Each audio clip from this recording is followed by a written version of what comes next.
शलोम शलोम शलोम प्रभु यीशु मसीह नासरी के नाम में आज हम अपनी व्यक्तिगत उन हिस्सों को देखेंगे जो इस संसार में परेशानियों का कारण बने हैं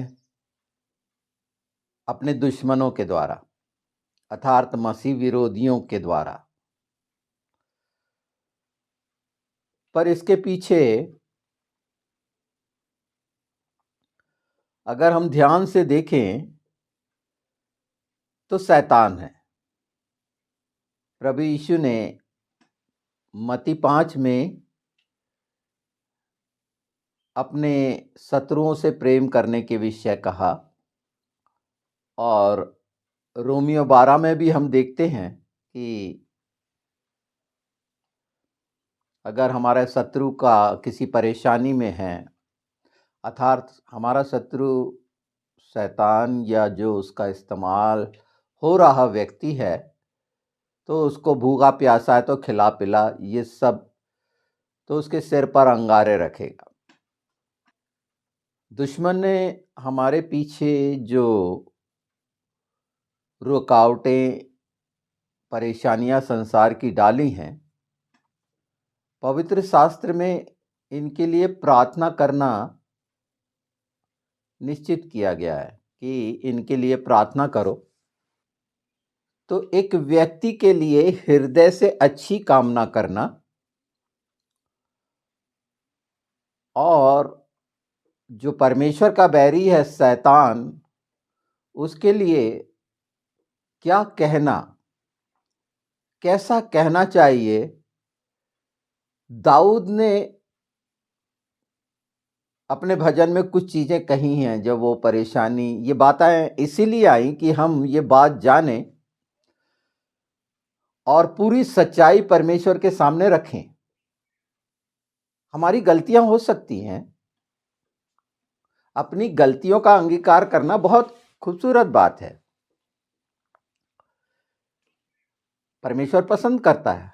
पर उसके साथ साथ उन बातों को दाऊद ने कैसे कहा है और कितनी भयानक और कितनी खतरनाक है वो शैतान के लिए। मैं फिर कह रहा हूं कि अपने शत्रु की भलाई कर देंगे आप, जिसका वो इस्तेमाल कर रहा है।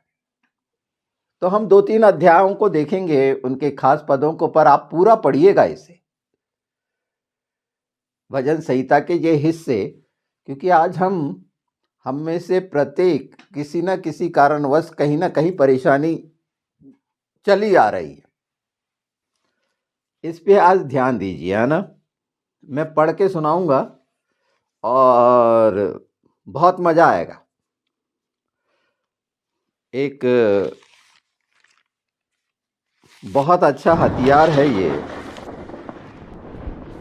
हाँ, शैतान और उसके लोगों के लिए जो गिराए गए हैं उनके लिए क्या होना चाहिए। देखिए भजन संहिता 68। परमेश्वर उठे, उसके शत्रु तितर बितर हों और उसके बैरी उसके सामने से भाग जाएं।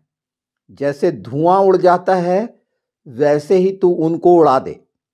जैसे मोम आग की आंच से पिघल जाता है वैसे ही दुष्ट लोग परमेश्वर की उपस्थिति से नष्ट हों, परंतु धर्मी आनंदित हो, वे परमेश्वर के सामने प्रफुल्लित हों, वे आनंद में मगन हों। ये कामना शैतान के लिए, दुष्ट के लिए, उस बुराई के लिए कितना सुंदर है। ये हाल हो जाए, मतलब पूरी तरह से उसका अस्तित्व मिट जाए। इसी तरह से देखिए ना, हम अगले ही अध्याय में जाते हैं, 69 में 22 से देखते हैं। उनका भोजन उनके लिए फंदा हो जाए और उनके सुख के समय जाल बन जाए। उनकी आंखों में अंधेरा छा जाए ताकि वे देख न सके और तू उनकी कटी को निरंतर कपाते रह। उनके ऊपर अपना रोष भड़का और तेरे क्रोध की आंच उनको लगे, उनकी छावनी उजड़ जाए, उनके डेरों में कोई न रहे, क्योंकि जिसको तूने मारा वे उसके पीछे पड़े हैं, और जिसको तूने घायल किया वे उनकी पीड़ा की चर्चा करते हैं। उनके अधर्म पर अधर्म बढ़ा और वे तेरे धर्म को प्राप्त न करें। उनका नाम जीवन की पुस्तक में से काटा जाए और धर्मियों के संग लिखा ना जाए।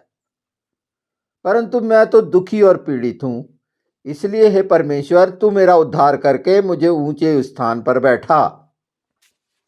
अपनी बात तो कहनी ही है। शैतान की दुर्गति हो, जो नाश करने के लिए परमेश्वर ने रखा है जिनको, उनके लिए ऐसा ही हो यीशु के नाम में। अपनी तकलीफें बताना चाहिए क्या हो रहा है। ये हम 69 में ही देख सकते हैं कि हम कठिनाइयों में फंसे हैं। देखिए लिखा है, हे परमेश्वर मेरा उद्धार कर, मैं जल में डूबा जाता हूँ, मैं बड़े दलदल में धंसा जाता हूँ और मेरे पैर कहीं नहीं रुकते। मैं गहरे जल में आ गया और धारा में डूबा जाता हूँ। मैं पुकारते पुकारते थक गया, मेरा गला सूख गया है। अपने परमेश्वर की पाठ जोते जोते मेरी आंखें धुंधली पड़ गई हैं। जो अकारण मेरे बैरी में गिनती में मेरे सिर के बाल से भी अधिक है। मेरे विनाश के करने वाले जो व्यर्थ मेरे शत्रु हैं वे सामर्थी हैं, इसलिए जो मैंने लूटा नहीं वह भी मुझको देना पड़ा। हे परमेश्वर तू मेरी मूढ़ता को जानता है, इस पर अब ध्यान दीजिए, है ना, ये बातों को बिल्कुल, हाँ, कि तू मेरी मूढ़ता को जानता है और मेरे दोस्त तुझसे छिपे नहीं हैं। मैं अपनी गलती अंगीकार करता हूं, पर मैं तुझे मानता हूं, तेरे बेटे को मानता हूं, वो मेरा उद्धार करता है। मैं निर्बल कमजोर हो रहा हूं, ये लोग परेशान कर रहे हैं। मैं तुझसे प्रेम रखता हूं, पर ये इन लोगों ने मेरे साथ ये कर रहे हैं और हर समय मुझे सूझता नहीं। मैं तुझे बता रहा हूं ये सच्चाई। हम बताते रहते हैं ना अपनी तमाम कठिनाइयां, जो बताते रहते हैं। ठीक है, हम मूढ़ हैं, हम दोषी हैं तेरी दृष्टि में, पर हम उद्धार पाए हुए हैं तेरे बेटे यीशु मसीह नासरी के द्वारा। ये मुख्य बात हो गई कि ये लोग कैसे कैसे कर रहे हैं और हम कहां पर डूब रहे हैं, परेशान हो रहे हैं। ये सब चीजें, यानी जो मेरी हालत हुई है, जो हो रही है, जब ऐसी हालत होती तो सब साथ छोड़ देते हैं ना। देखिए क्या कह रहा है, ये सब तेरे कारण हुआ है। हमने प्रभु यीशु को माना है इसलिए हुआ है, क्योंकि यीशु प्रभु ने ही कहा कि मेरे कारण तुम्हारी निंदा होगी, ये हुआ दुनिया भर का, पर तुम स्वर्गीय स्थानों में रहोगे। तो ये सब इसलिए हो रहा है, तेरे ही कारण मेरी निंदा हुई है, साथ से देखिए, और मेरा मुंह लज्जा से ढपा है। मैं अपने भाइयों के सामने अजनबी हुआ और अपने सगे भाइयों की दृष्टि में परदेसी ठहरा हूं, क्योंकि मैं तेरे भवन की धुन में जलते जलते भस्म हुआ, और जो निंदा वे तेरी करते हैं वही निंदा मुझको सहनी पड़ी है। जब मैं रोक कर और उपवास करके दुख उठाता था तब उससे भी मेरी नामधराई ही हुई। जब मैं टाट का वस्त्र पहने था तब मेरा दृष्टांत उन पर चलता था। फाटक के पास बैठने वाले मेरे विषय बातचीत करते हैं और मदिरा पीने वाले मुझे लगता हुआ गीत गाते हैं मुझ पर। परंतु हे यहोवा, मेरी प्रार्थना तो तेरी प्रसन्नता के समय हो रही है। हे परमेश्वर, अपनी करुणा की बहुतायत से और बचाने की अपनी सच्ची प्रतिज्ञा के अनुसार मेरी सुन ले। मुझको दलदल में से उबार कि मैं धंस न जाऊं, मैं अपने बैरियों से और गहरे जल में से बच जाऊं। मैं धारा में डूब न जाऊं और न मैं गहरे जल में डूब मरूं, और न पाताल का मुंह मेरे ऊपर बंद हो। हे यहोवा, मेरी सुन ले, क्योंकि तेरी करुणा उत्तम है। अपनी दया की बहुतायत के अनुसार मेरी ओर ध्यान दे। अपने दास से अपना मुंह न मोड़, क्योंकि मैं संकट में हूँ। फुर्ती से मेरी सुन ले, मेरे निकट आकर मुझे छुड़ा ले, मेरे शत्रुओं से मुझको छुटकारा दे। मेरी नामधराई और लज्जा और अनादर को तू जानता है। मेरे सब द्रोही तेरे सामने हैं। मेरा हृदय नामधराई के कारण फट गया और मैं बहुत उदास हूँ। मैंने किसी तरस खाने वाले की आशा तो की, परंतु किसी को ना पाया, और शांति देने वाले को ढूंढता तो रहा, पर कोई ना मिला। लोगों ने मेरे खाने के लिए इंद्रायण दिया और मेरी प्यास बुझाने के लिए मुझे सिरका पिलाया। अगर मैं ऐसा था तो ऐसा हुआ। हालांकि ये प्रभु यीशु पर घटित हुआ, ये कि इंद्रायण दिया गया, और जब हम उसकी संतान हैं, ये सब बातें हैं, तो ये बातें सच्चाई की बताना चाहिए हमें। और इससे भी भयानक बात है, वो पढ़ देता हूँ दुष्ट के लिए कि क्या क्या होना चाहिए। हम भजन संहिता ही में देखेंगे। चलिए 58 ही में देख लेते हैं। ये सब जो हम पर घटित होता है इस संसार में, हम मसीहों पर शैतानियत के द्वारा, दुष्ट के द्वारा, झूठे लोगों के द्वारा, चालाक जो रहते हैं, कपटी, छल करने वाले, ये सब तरह के जो हमारे बीच में पाए जाते हैं यीशु के कहलाने के बाद भी। पर हम यहाँ व्यक्तिगत अपनी समस्याओं के निवारण की बात कह रहे हैं, और बाइबल ये स्पष्ट कहती, दाऊद ने ये बात परमेश्वर को बताई। इससे भी भयानक आप बता सकते हैं यीशु के नाम में, क्योंकि हम अपनी पीड़ा बताएंगे और किस किस के कारण हुई है वो भी बताएंगे, पर ध्यान रखेंगे कि उसके पीछे छिपा हुआ वो दुष्ट शैतान है, बहकाने वाला सांप, और उस मनुष्य की जरूर भलाई चाहेंगे जो हमारे खिलाफ, हमारे विरोध में जो जो कुछ कर रहा है। वो हमारा मित्र कहलाता है जो कर रहा है, उसके लिए भी क्या पता वो मित्र के नाम से वो अपना रूप बदल के आया है। सच्चाई सामने रखना है, जो हमको दिख रही है, समझ में आ रही है, परमेश्वर ज़्यादा बेहतर जानता है, और इसमें लिखा हुआ है बदला लेना उसका काम है। और वो बहुत शानदार तरीके से जो बदला लेता है वो कैसा, ये देख रहे हैं हम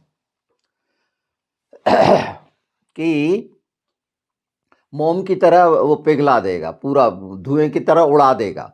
ये सब बातें बहुत ध्यान में रखिएगा, क्योंकि छुटकारा पाना है तो दृढ़ता से इन बातों को बहुत मजबूती से सामने रख देना है, क्योंकि ये बात पवित्र शास्त्र में पाई जाती हैं। ये व्यक्तिगत बनाए हुए जुमले नहीं है, मनुष्य के बनाए हुए कि तुम ऐसा कर लो। ये लिखा है, ये लिखा है। और यीशु हमेशा बोलते थे लिखा है, लिखा है, लिखा है। और अब उसी लिखे को हम पढ़ रहे हैं और सुन रहे हैं।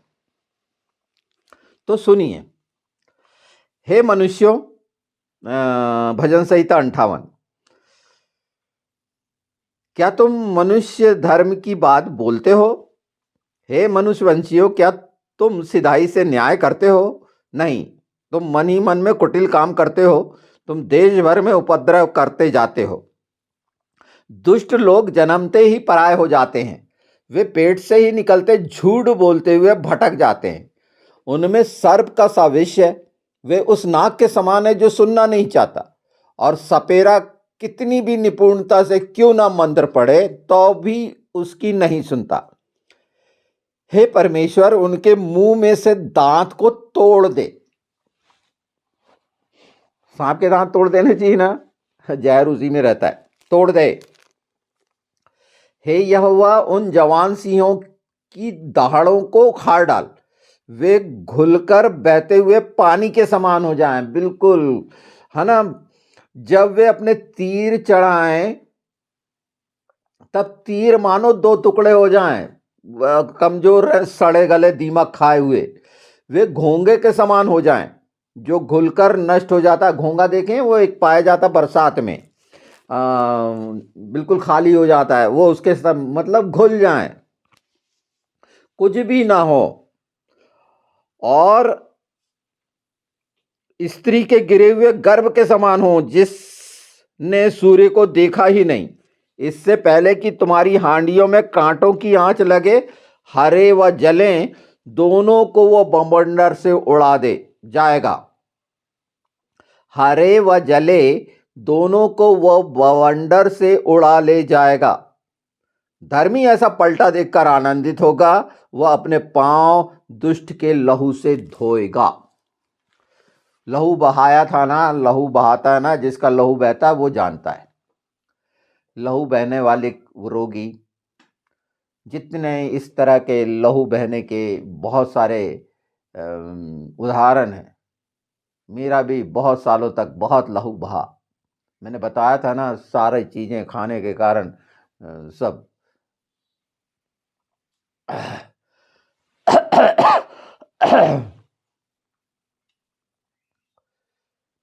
नसों का फट जाना।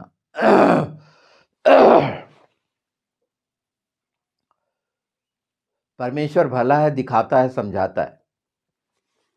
इनके वो हाल हों शैतान के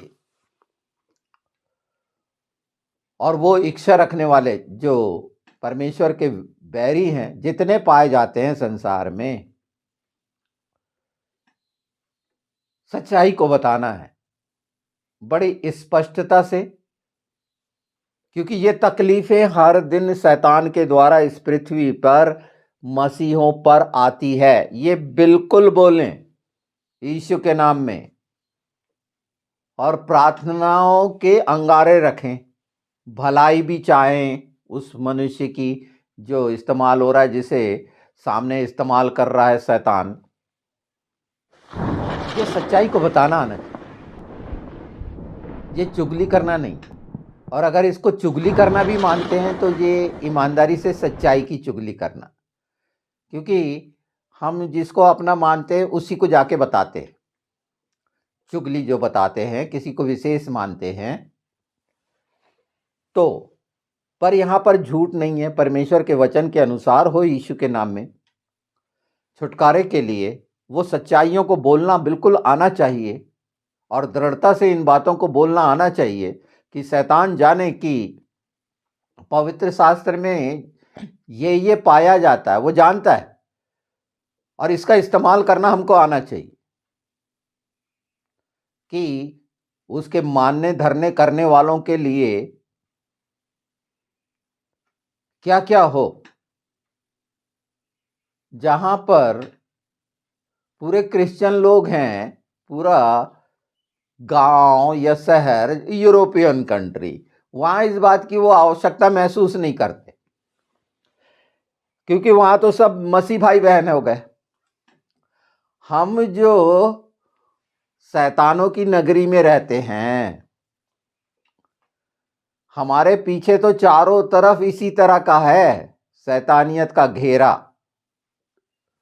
और यहाँ के प्रधान जो हैं, जैसे फारस का प्रधान, ये जो आत्मिक लड़ाई है तो यहाँ पता नहीं कितने प्रधान होंगे, ये तो बहुत बड़ा देश है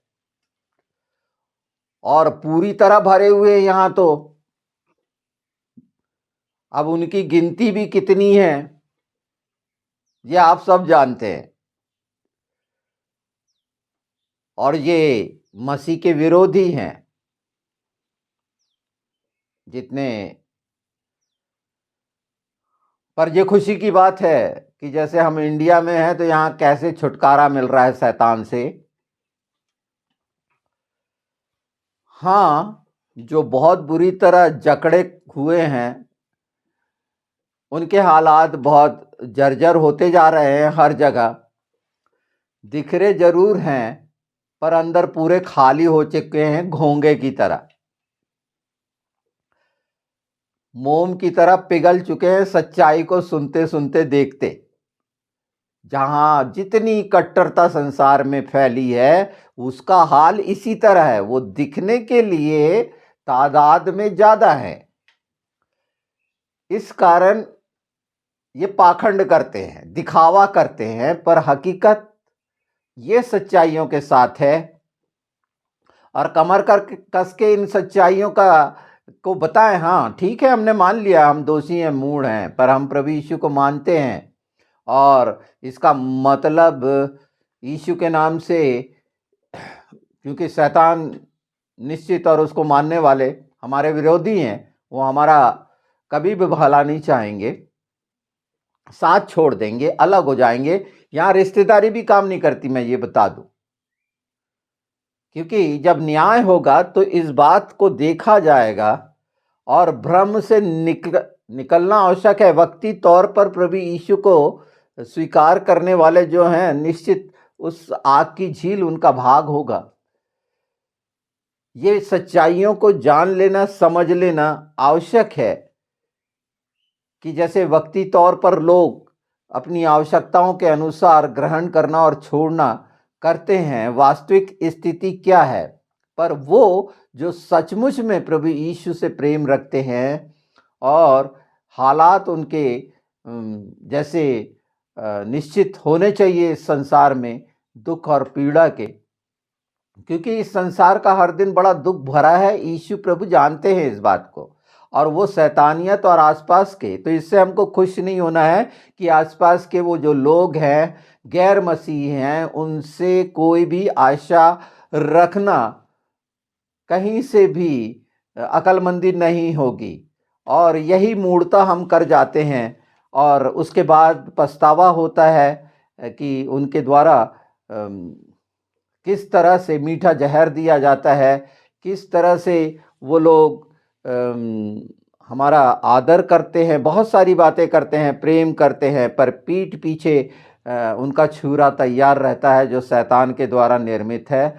और वो परिवार में, घर में, कलीसियाओं में कलह, रोग और तमाम कर्ज का कारण बन जाता है। फंसाते हैं ये मसीही, फंसते हैं इनके जाल में। तो इनके जाल के बारे में मैंने एक वीडियो कर चुका है शैतान के, कि वो फटा हुआ है, परेशान होने की ज़रूरत नहीं है।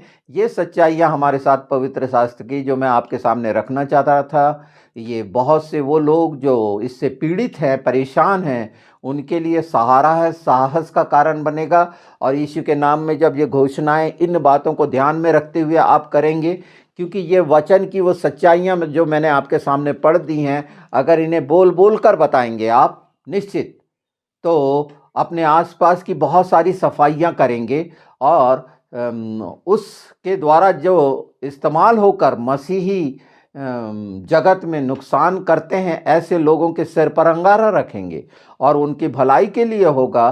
क्योंकि हम प्रत्येक मनुष्य की भलाई चाहते हैं, और भलाई ये होगी कि सच्चाई को जानेगा और वो भी स्वतंत्र होगा, और वो गवाही देगा कि मैं क्या क्या करता था मसीह के साथ, मसीह लोगों के साथ। ऐसी कई कई गवाहियाँ हम सुनी हैं, और आधार यीशु के नाम में मांगना है, इन बातों को कहना है। दाऊद ने कितने सुंदर तरीके से इनका व्याख्यान किया है, और बहुत ही सुंदर है ये कि वो शब्द हमें मिलते नहीं बताने के लिए, सिर्फ बोलते हैं नाश हो जाए, सर्वनाश हो जाए, नहीं बताएं कैसा कैसा हो कि मोल की तरह पिघले, धुएं की तरह उड़ जाएं, घोंगे की तरह ये हो। और जितना कुछ मिलता है बताएं परमेश्वर को, ये लिखा है। ये कहना दुष्ट से, और दुष्ट के लिए कितना खतरनाक होता है, दुष्टता के लिए बिल्कुल कहें, और आप देखेंगे कि निश्चित बहुत सा बदलाव, आप कमर ढीली करने वाले बन जाएंगे, इनके घुटने थरथराएंगे, ये कांपेंगे। हमेशा याद रखें, निश्चित हम विजयी हैं प्रभु यीशु के साथ। और जो हो रहा है षड्यंत्र से लड़ाई, सच्चाई के साथ, इन पदों को ध्यान में रखते हुए, वो सब जो बहुत पीड़ित हैं और इस तरह से सताए जा रहे हैं, बिल्कुल सामूहिक होकर इन बातों की घोषणा करना चाहिए। और देखेंगे कि बिल्कुल निश्चित उसके जैसे पवित्र शास्त्र में है, परिणाम हमारे सामने होंगे। और निरंतर आगे बढ़कर शैतान को कुचलने का काम आपके द्वारा बहुत सारे लोगों के लिए